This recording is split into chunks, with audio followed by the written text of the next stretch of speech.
Fitting this floor with 40 grit.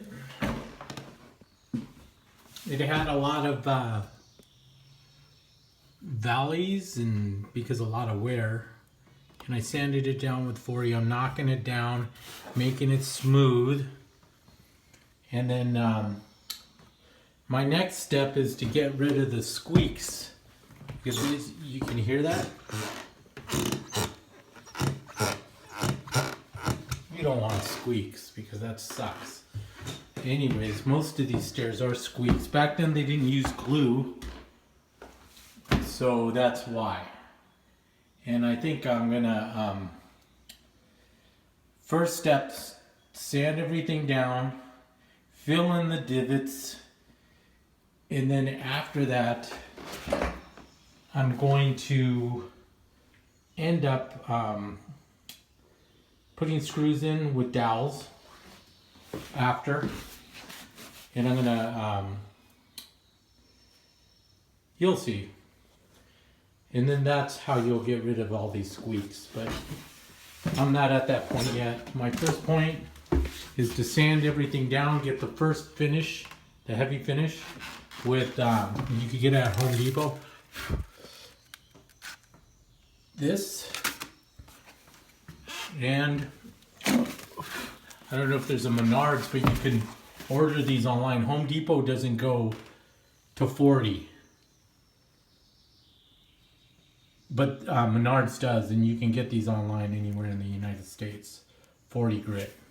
But that's the first knockdown. If you want to get it really good, that way you don't spend a lot of your like 60 grit on one stairwell.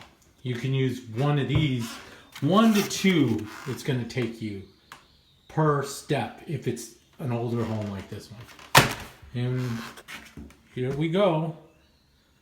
The next step will be, everything will be stripped, and then I'm going to go to 80 grit, and then I'm going to go 120, and then after that I'm going to vac everything up. I'm going to caulk all my seams.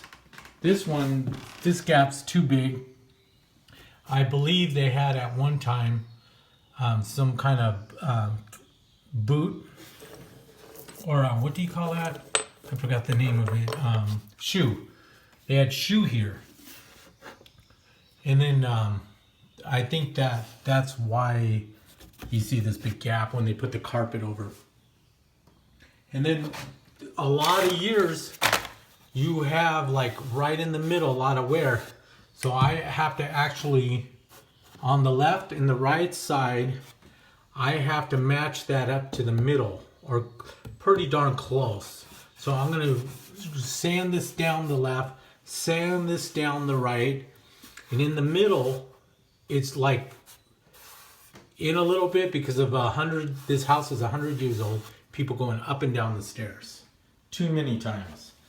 And then I'm just trying to even it out a little, and we'll go from there.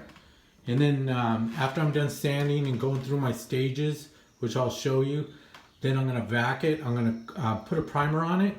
After you put your primer, you want to put your caulk, and then once the caulk's on there, it'll bond to the primer better than just going over bare wood. So that's your next step. You want to put the primer, then you want to buff it down, the primer, vac it all up. Then you want to go with the caulk and take care of all these cracks. And that's after I put the shoe in. So we'll see how it looks as we go.